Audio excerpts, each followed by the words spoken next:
She laughed about how easy it was to cheat on me, calling me her obedient pet. I didn't confront her. I set the trap that would destroy everything she loved. For 6 years, I believed we had built something beautiful together.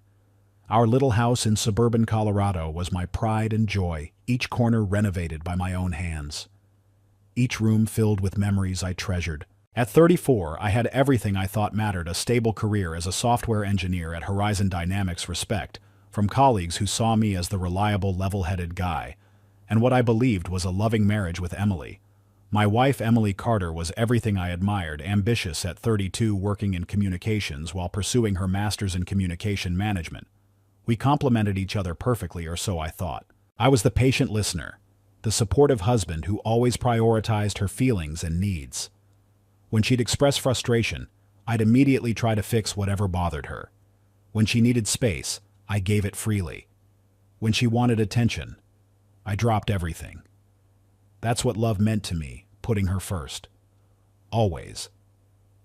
Looking back, I should have recognized the warning signs. Over the past few months, Emily had been coming home increasingly late, claiming group projects and extra study sessions. She'd giggle at text messages, but quickly lock her phone when I approached. Sometimes she'd slip away to whisper on calls, abruptly ending them whenever I entered the room. These moments triggered small flares of doubt, but I'd quickly extinguish them, telling myself I was overthinking things. After all, trust was the foundation of our marriage. Then came that Friday evening that shattered everything. I finished a project ahead of deadline and arrived home earlier than usual, planning to surprise Emily with takeout from her favorite restaurant. As I climbed the stairs to our bedroom, I heard her voice, unusually animated and loud, speaking on speakerphone. "Andrew. God, he's such a pushover. Always asking what I want, worried if I'm upset. Afraid I might be tired. I just have to pout a little and he scrambles like a panicked child." I froze mid-step, my hand gripping the banister. Sophie Mitchell, her closest friend, laughed through the speaker. "Isn't that perfect, though? Perfect. It's boring as hell." Emily's voice dripped with contempt. "Sometimes I wish he'd grow a backbone, be forceful for once, so I could feel like he's actually a man. Instead, he just does whatever I say. It's like having an obedient pet that can do housework." The air left my lungs. My ears rang as though I'd been struck. But somehow I remained rooted in place, listening as the woman I'd built my life around continued dismantling me. "Remember when I flirted with Mark at the company party?" Emily chuckled. "Right in front of Andrew. I wanted to see if he'd get jealous or say something, but he just stood there smiling like an idiot. It's too easy. You're a master at controlling men." Sophie praised. "I've tested him so many times." Emily continued. "Little lies about money, loyalty tests. He falls for everything. It's almost disappointing how gullible he is." My chest constricted with a pain so acute it felt physical, as if someone had thrust a knife into my back and was slowly twisting it. 6 years of memories flashed before me, now tainted with questions. How many moments had been genuine? How many "I love yous" had been lies I could have charged and confronted her right then? Part of me wanted to, the raw, wounded part, that screamed for immediate justice. But a cooler, more calculating voice prevailed. Confrontation without a plan would only give her the upper hand. Silently, I backed away from the stairs and slipped into the garage, my usual thinking space. This time, though, I wasn't escaping tension or seeking peace.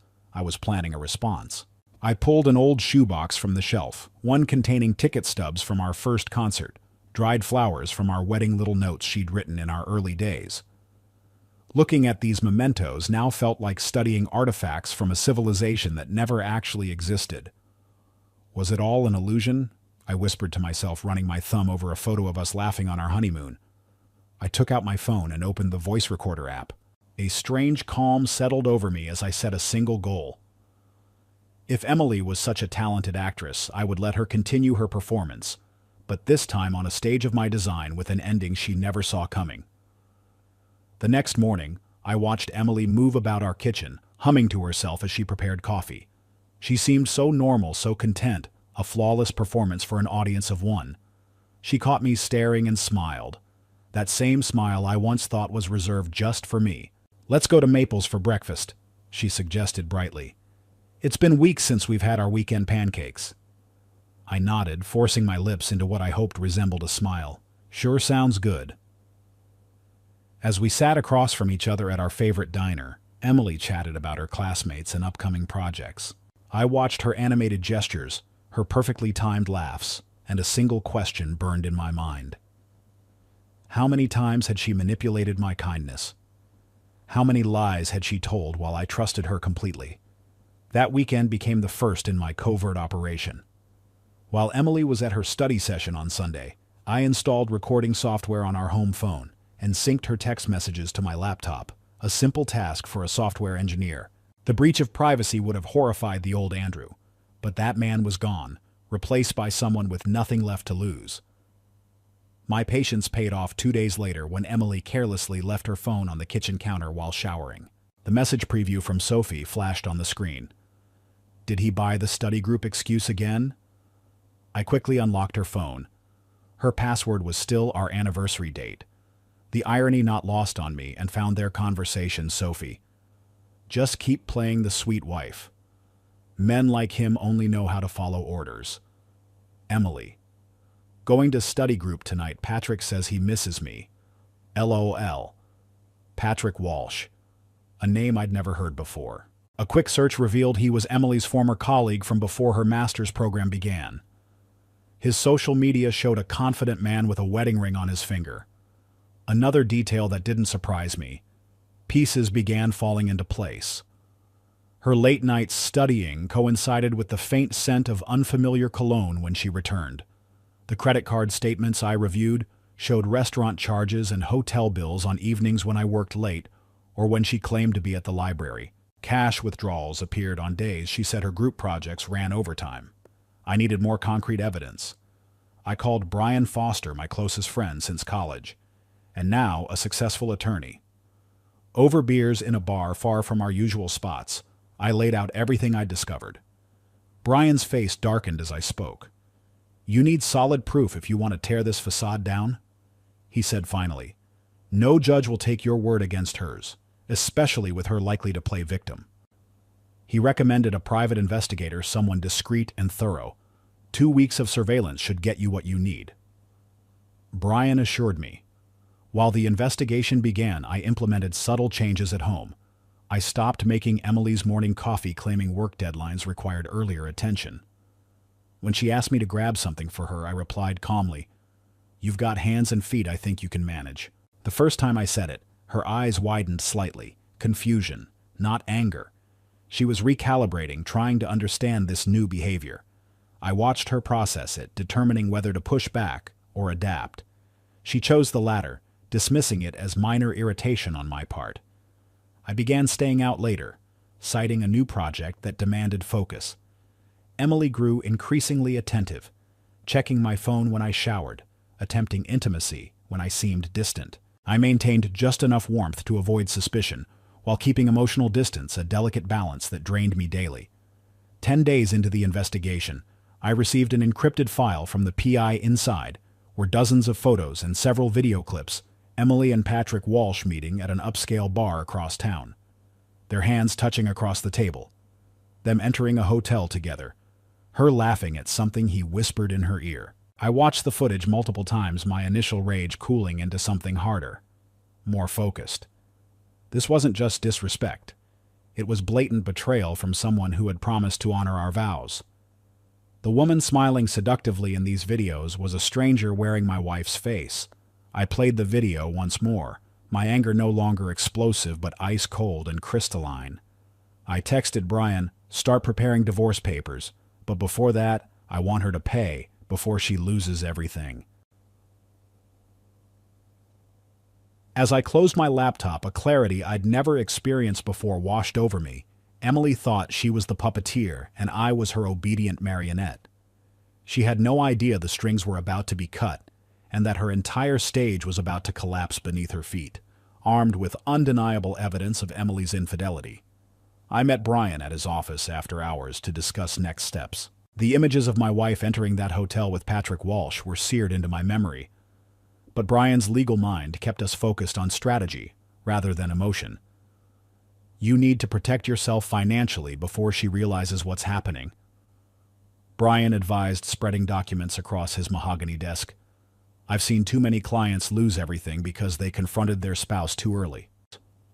We outlined a comprehensive plan. First, I would quietly transfer most of my personal savings to a separate account that Emily couldn't access. Next, Brian would review our property agreements to eliminate any possibility of Emily claiming the house I'd painstakingly renovated. Finally, we'd gather more evidence of her financial misconduct, the unauthorized credit card charges, suspicious cash withdrawals, and hotel expenses billed to our joint account. What about the divorce papers? I asked. I'll prepare everything, but we wait to file. Brian explained, timing is crucial here. While Brian handled the legal groundwork, I implemented the psychological component of our plan.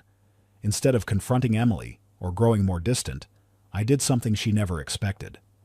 I became the perfect husband again. I resumed making her morning coffee, asked about her day, and surprised her with small gifts. The performance was exhausting, but necessary. Each smile I forced felt like betrayal to myself, but I knew it was temporary, a means to an end. Emily, believing her deception remained undetected, grew increasingly careless. I installed small cameras in our living room and kitchen, capturing conversations that confirmed my worst suspicions. One evening, I recorded her call with Sophie. Just got back from the Westlake Hotel with Patrick. Emily boasted lounging on our couch, and Andrew made dinner waiting for me. Can you believe it? Sophie's laughter crackled through the speaker. Does he suspect anything?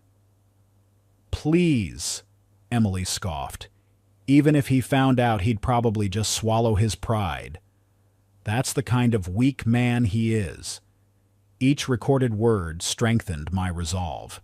This wasn't just about infidelity. It was about years of contempt and manipulation from someone who had vowed to love me.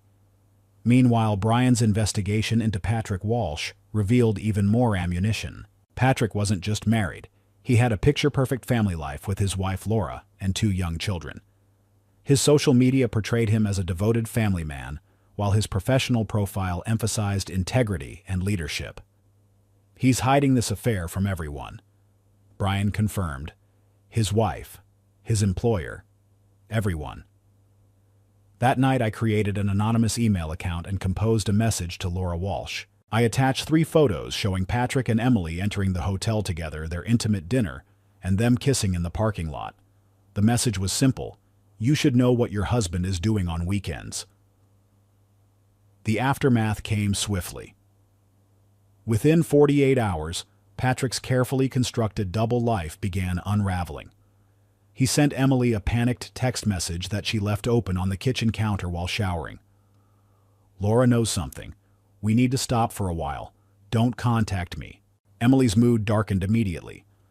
She snapped at small inconveniences, drank more wine with dinner, and checked her phone obsessively. The control she thought she possessed was slipping away, and she had no idea I was behind it all. As I watched her anxiety grow, I identified the perfect stage for the final act.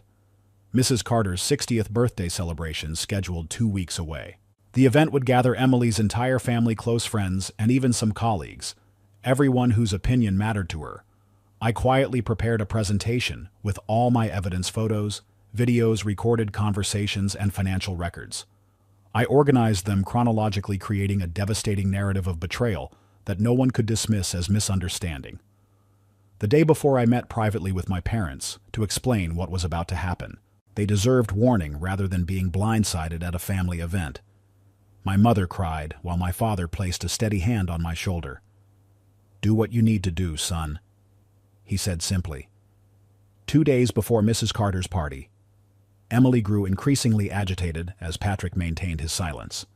She tried calling him repeatedly, each unanswered call heightening her anxiety. That evening she approached me with unusual affection, pouring me wine and suggesting we watch a movie together, something we hadn't done in months. I played along, maintaining my composure, while inwardly counting down the hours. When she handed me her mother's birthday invitation the next morning, her smile didn't reach her eyes. Mom's looking forward to seeing you there, she said, studying my reaction carefully. I looked at the ornate card and smiled gently. I'm planning a special gift for your entire family." For a moment, I saw a flicker of suspicion cross her face, the first genuine emotion I'd seen from her in weeks. But it was far too late for her to escape the reckoning that awaited Mrs. Carter's mansion. Buzzed with celebration, crystal champagne flutes clinked as guests mingled throughout the elegantly decorated rooms. Family photos spanning decades adorned the walls. Emily's childhood graduations, our wedding. Images of a life I once believed was built on mutual love and respect. Emily entered the party like a queen, her emerald dress catching the light as she gracefully accepted birthday wishes for her mother. Only, I could see the strain beneath her perfect smile, the anxious glances at her phone when she thought no one was watching. Patrick's continued silence had clearly rattled her, but she was determined to maintain appearances. I circulated through the crowd, exchanging pleasantries with Emily's relatives and colleagues. Several guests commented on what a perfect couple we made, compliments that once would have filled me with pride but now tasted like ash. I simply smiled and thanked them, knowing that within the hour their perception would be shattered forever. When the time came for birthday toasts, Mrs. Carter's husband had just finished his emotional tribute when I quietly approached him, asking if I could share something special. He happily handed me the microphone. Before we continue celebrating, I began, my voice steady, despite my pounding heart. "I'd like to share a special family memory video I've prepared." Emily's head snapped toward me, confusion and the first flicker of alarm crossing her face. But surrounded by smiling guests and her beaming mother, she couldn't object without seeming strange. I connected my laptop to the large TV mounted on the living room wall. The crowd quieted in anticipation, expecting a sentimental montage of family moments. Instead, the screen filled with crystal-clear footage of Emily and Patrick entering the Westlake Hotel, his hand resting intimately on the small of her back. Several gasps broke the silence as the images transitioned to their candlelit dinner, where they leaned close, fingers intertwined. Before anyone could process what they were seeing, the video cut to Emily's recorded voice filling the room. "Andrew, he's such a pushover, always asking what I want. It's like having an obedient pet that can do housework." I watched Emily's face drain of color as her own contemptuous laughter echoed through the speakers. The screen then displayed highlighted credit card statements showing hotel charges, restaurant bills, and cash withdrawals, all dated on evenings when she'd claimed to be studying. The deathly silence that followed was broken by Mrs. Carter's trembling voice. "Emily, is this real?" Emily stood frozen, her mouth opening and closing wordlessly before she finally managed to stammer. It's not what it looks like. He's manipulating these videos to..." I calmly withdrew a USB drive from my pocket and held it up. "I don't need to manipulate anything. The originals are all here unedited. You're welcome to have experts examine them." The crowd's stunned silence had transformed into murmurs of disgust and disappointment. Emily's cousin, who had been a bridesmaid at our wedding, turned away in revulsion. Her father stared at the floor, unable to meet anyone's eyes. "I've filed for divorce." I announced, my voice carrying clearly through the hushed room. "My attorney has submitted extensive evidence of Emily's infidelity and financial misconduct. She will not be entitled to any of our assets, as I've already legally secured full ownership of our home and separated our finances." Emily's colleagues from the communications firm huddled together, whispering with horrified expressions. Her closest friends, except Sophie, who wisely hadn't shown up, backed away as if her betrayal might be contagious. "Andrew."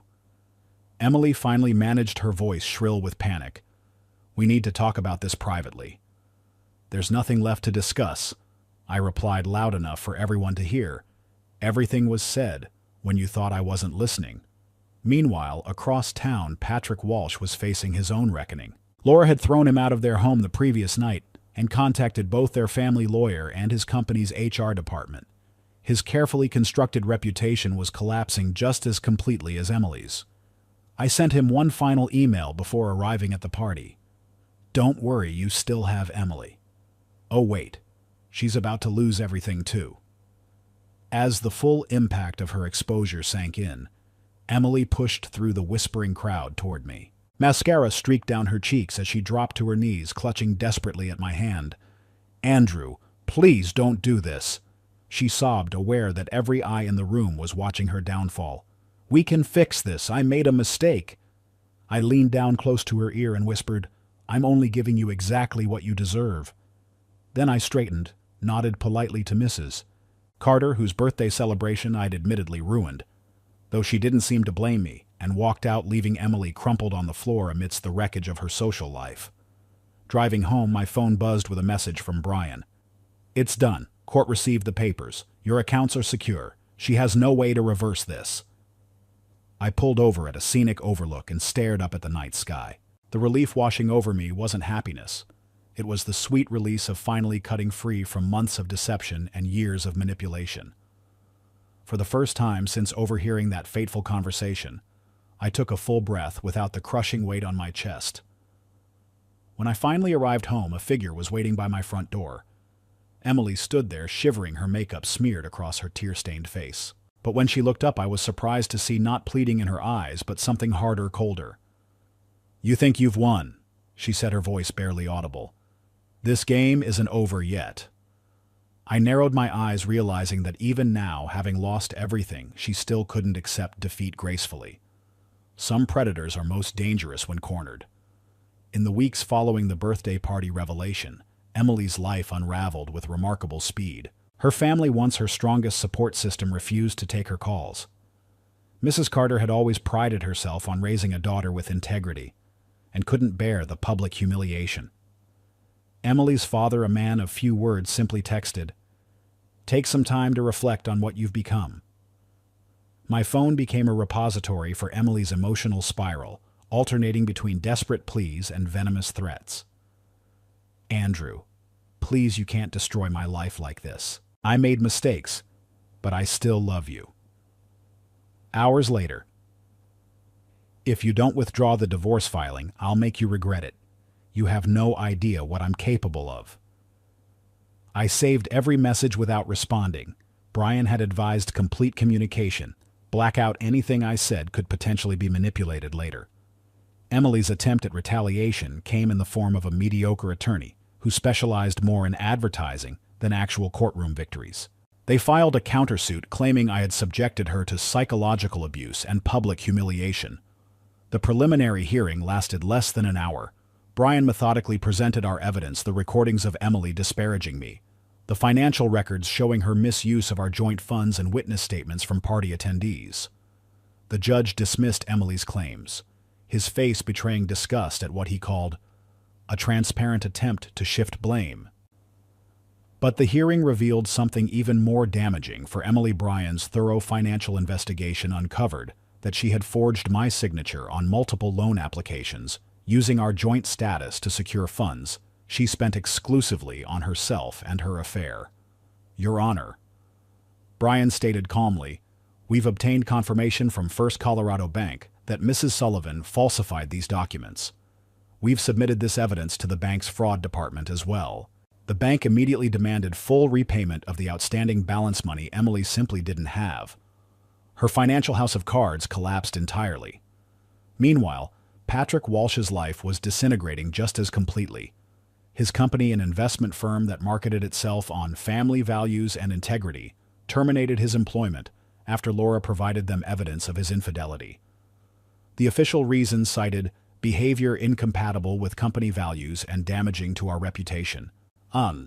Laura filed for divorce the same week, securing both primary custody of their children and their main residence. Patrick's expensive lawyer couldn't overcome the mountain of evidence. My private investigator had been thorough in documenting how Patrick had used company resources to facilitate the affair. Patrick was forced to move into a cheap apartment complex on the outskirts of town. His career, reputation, and family all evaporated within 10 days of Mrs. Carter's birthday party. I wasn't finished yet.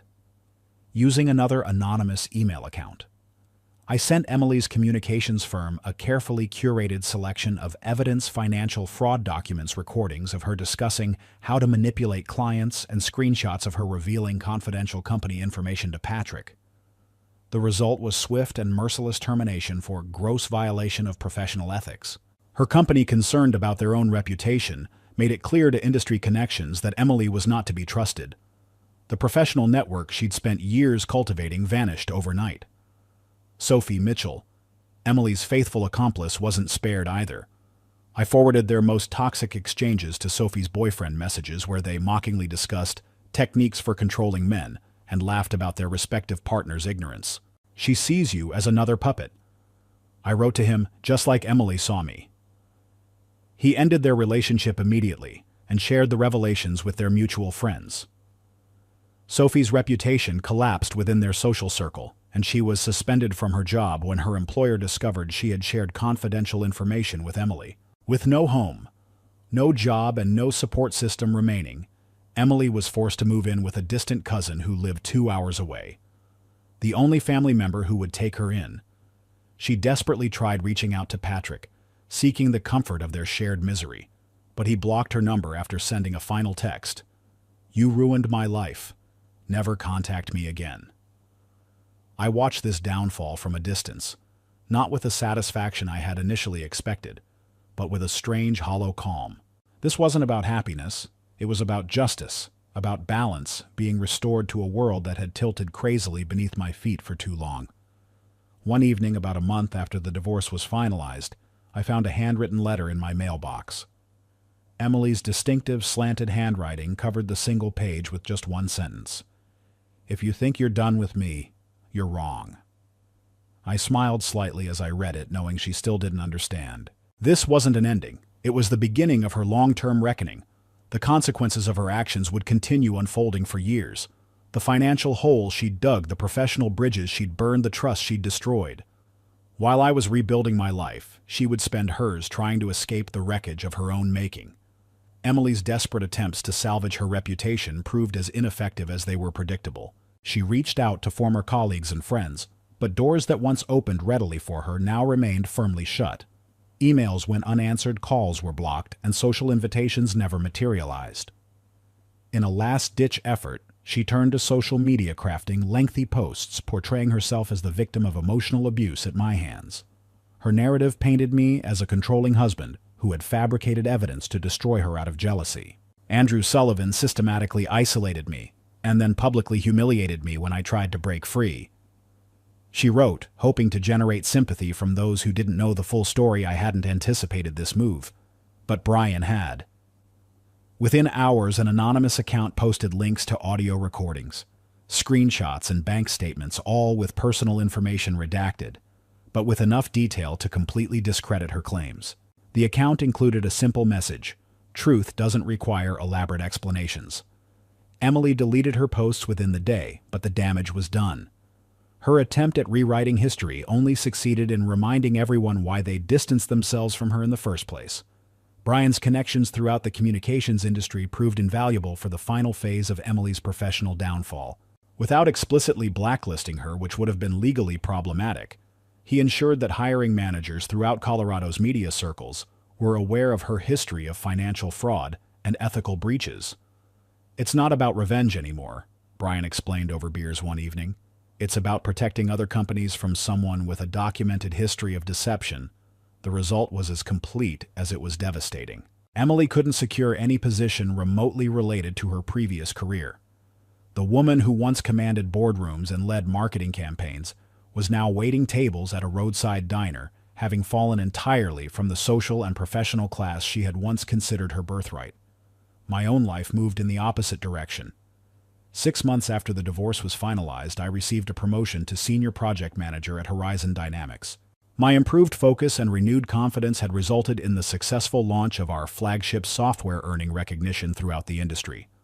I purchased a small lakeside cabin 3 hours from the city, a weekend retreat where I could fish, hike, and reconnect with myself. Many weekends, Brian and our old college friends would join me, filling the cabin with laughter that helped wash away the lingering bitterness of the past. I began writing a blog about recovering from toxic relationships, sharing my experience without naming names, but with enough honesty that readers recognized the authenticity behind my words. What started as personal therapy evolved into a community of people supporting each other through similar experiences. Patrick Walsh, meanwhile, faced a lawsuit from his former employer for breach of contract and misuse of company resources. The legal fees alone pushed him toward bankruptcy. Sophie Mitchell, unable to rebuild her reputation, locally relocated to another state, starting over with neither friends, nor professional connections. One winter afternoon, I stopped at a small diner off the highway on my way to the cabin.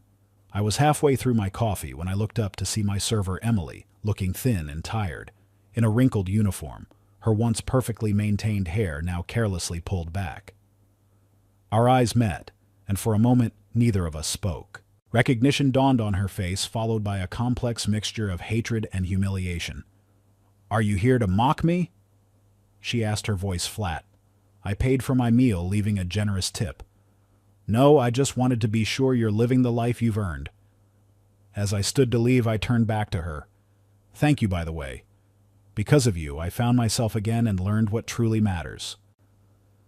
Driving away from the diner toward my cabin, where friends awaited for our weekend fishing trip, I felt a weight lift that I hadn't even realized I was still carrying.